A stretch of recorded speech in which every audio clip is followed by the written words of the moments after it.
Hello everyone, welcome back for another video. It is the Maize Madman. As everyone knows, the college football playoff rankings were just released. I had to woo-saw.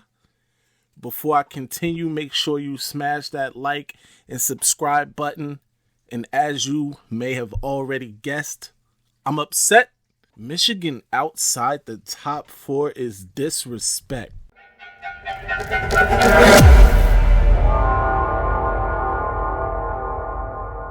Yo, you want to know why? Yo, first of all, you can't be asking me no question. You know what I'm saying? Look at you. You know what I'm saying? You can't be asking me no question. I'm going to tell you why I'm mad. You know what I'm saying? I'm going to tell you why I'm mad. I'm going to tell you why I'm mad. I'm going to tell them why I'm mad. I'm mad because for years there's been talk of the college football playoff being, or having rather, an SEC bias. More specifically, it's been like the Alabama Invitational, right? Alabama's played in almost all of these college football playoffs, and to their credit, I'm not going to say they haven't deserved so. Nick Saban has dominated college football for years now. Nick Saban has recruited well. His teams have been coached well. His teams have performed well. That goes without saying. However, last year was my real first taste of, okay, this thing is clearly jaded. And I'm going to tell you why. Alabama lost the regular season game to Texas A&M, which ended up being a not so great loss because Texas A&M under Jimbo Fisher has been at best, right? This year is an illustration of exactly that. They've recruited well, especially last year they had like the #1 recruiting class of all time. Those freshmen, a bunch of them have been suspended now for reasons that really don't matter to this argument that we won't get into on this video. However, Alabama had the regular season loss to Texas A&M. Alabama in the SEC championship game plays an undefeated Georgia team, right? Georgia's consensus really #1. Alabama plays Georgia in that SEC championship game that they needed to win to get into the college football playoff. And to me, it seemed as if Georgia allowed Alabama to win this game. Georgia got out the gates quickly. They were up in the game. Then all of a sudden, it's like they forgot how to play football. Alabama storms back, wins the game, okay? I'm not saying there's a conspiracy there. I'm just saying there's a conspiracy there. Okay. We get past that, right? Let me talk a little bit more about this first. So, if Alabama loses that SEC championship game, they're obviously out of the college football playoff. They're going to be replaced by maybe Notre Dame, maybe Oregon State at this time. However, we all know how it played out. Alabama wins. And instead of Alabama or Georgia being the #4 seed, Cincinnati was made the #4 seed, right? Okay. We go to the Big Ten, where Michigan defeated a 1-loss at the time Ohio State team. Correction, the other state team. Michigan defeats a 1-loss the other state team to reach its first college football playoff. Now, granted, let me backtrack a little bit, or I'm sorry, let me not overlook Iowa, who was a top 10 team, I believe, if not definitely a top 12 or 15 team that Michigan also had to be in the Big Ten championship game, and then they reached their first ever college football playoff. Michigan dominates both Ohio State, a top 10 team, then turns around in the Big Ten championship, dominates a top 12, 15, possibly 10 team. I can't remember off the top of my head right now, in Iowa in the Big Ten championship. And this is where it got a little crazy because Michigan, coming off 2 dominant wins over top 15 teams, we'll just go there, was the #2 seed, right? Instead of being the #1 seed or even the #3 seed, because I believe Cincinnati, that is right, was the other team, and they were undefeated. There's an undefeated Cincinnati team. There's a 1-loss Georgia team. There's a 1-loss Michigan team. And now there's a 1-loss Alabama team. Okay? Alabama gets the number 1 seed, which is fine because just logic says that the team that lost the most recently out of these top 4 teams would get the 4 seed, which would have been Georgia. However, that's not how it plays out. And instead, they give the 4 seed to the only undefeated team in that top 4 in Cincinnati. And I'm not making the argument that Cincinnati should have been number 1, but there is an argument to be had for Cincinnati being the number 1 seed. Either way, you've got a number 1 Alabama seed. You've got a number 4 undefeated, by the way, Cincinnati seed. So they're going to play Alabama.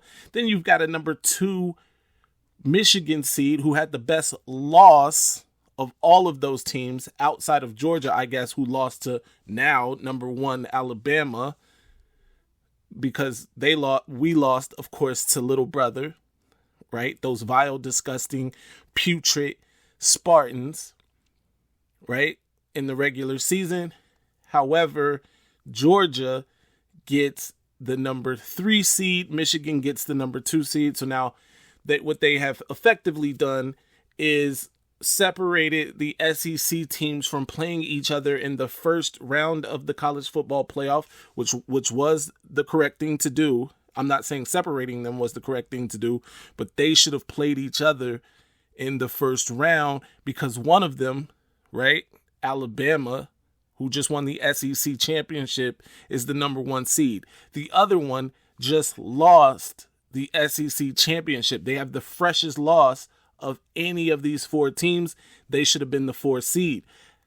But because they wanted both of the SEC teams, in my opinion, to play for the national championship, they separate them in a way that eliminates them playing in the first round. And instead of a Michigan-Cincinnati first round, which it should have been, there is now a Michigan-Georgia first round and an Alabama-Cincinnati first round. We know how it played out. Bama beats Cincinnati.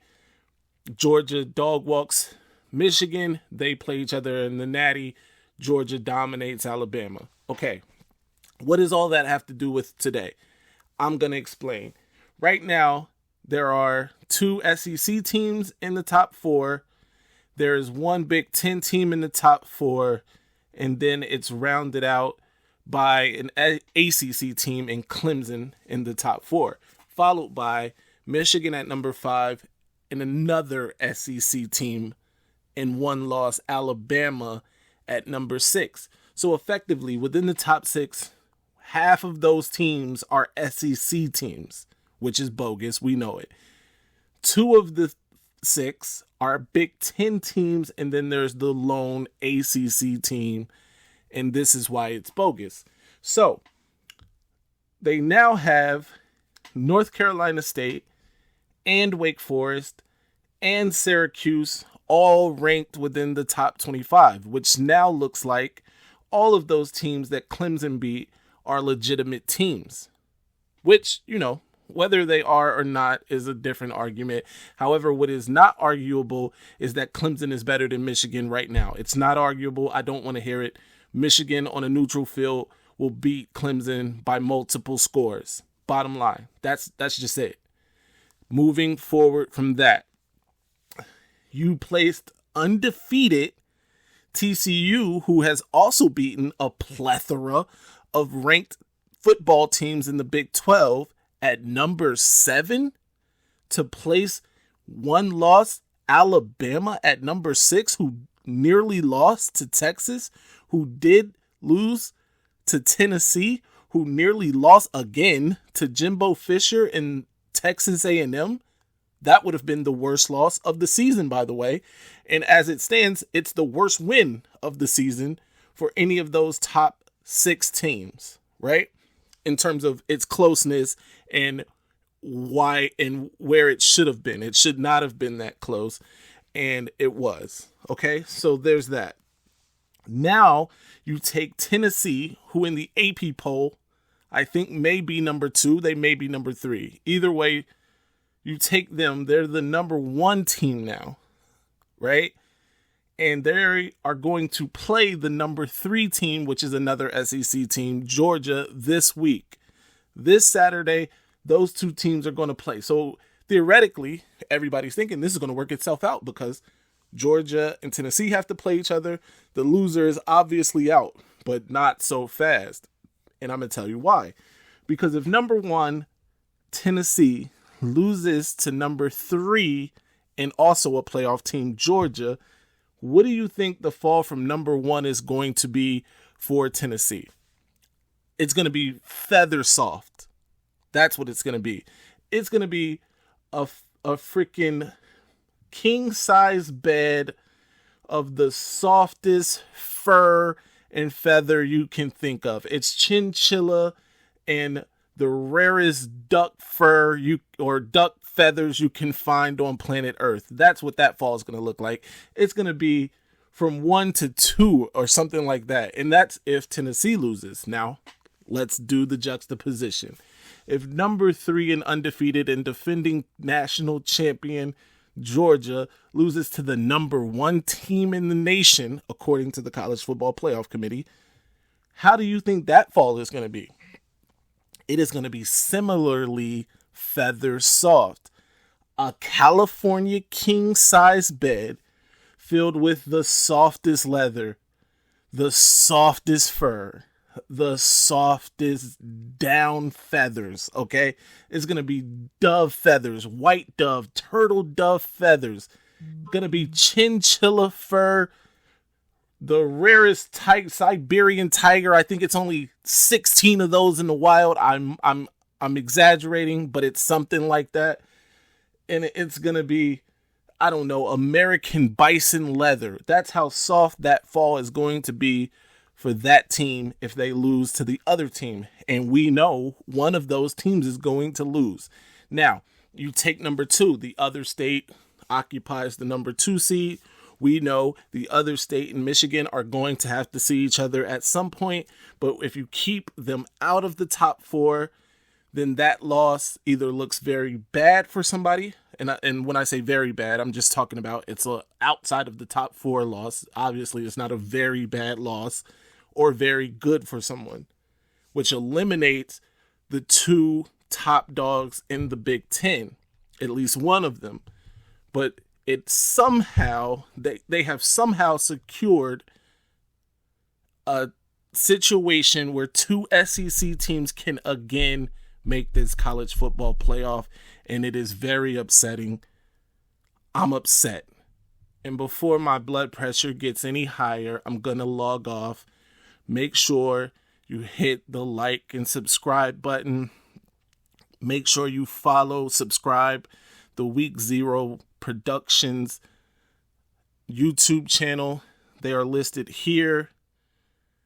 And as always, I'm upset. This just can't be. It can't be. They can't. Ladies and gentlemen, this might be our best season ever. My ratings, they're about to go through the roof. All right, now I'm gonna calm down. So I just don't get down all that Maize and that lock and all that puff. I just don't get it, son. And how the